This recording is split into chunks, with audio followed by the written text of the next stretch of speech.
that was when I was so impressed. I was just absolutely the youngest, I'm 20 something, early 20s or whatever.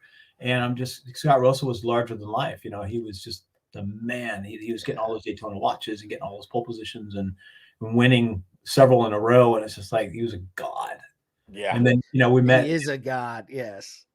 Fast forward however many years, we're teammates, and we show up in Belgium for a Supermoto gig, and we were part of the American team, and I got to know him a little bit. And then later on, we're at Laguna Seca, both watching Ben Spies or something win races, and Scott and I ended up ending up at the end, only the two of us together in this hotel, still drinking.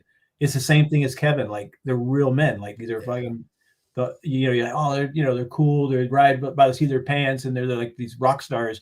Behind the scenes, they're the same guys. Like, they've got all this talent and the zest for life that just bleeds. And every time they walk in the room, I think it's like Donald Trump. They say he sucks the oxygen out.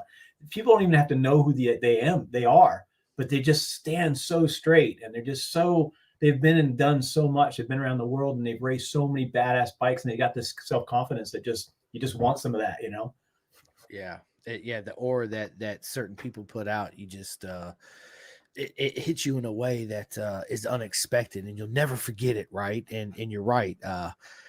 People are just regular. So I met Ricardo Rossi in MotoGP in Texas, and we ended up hanging out, and he brought me inside the pits in the garage. And it was just like, once we got behind that wall and away from everybody, he was just, dude, he was asking me questions about he was just a down to earth, regular guy that has a talent that we mere mortals would love to have, right? But other than that, that's the only difference. To win. Yeah, the desire to win. You're right. So we actually have a question from Diane. What is up, Diane? She says, Mark, did you race the Macau when Glenn? Man, I can't even say his last name.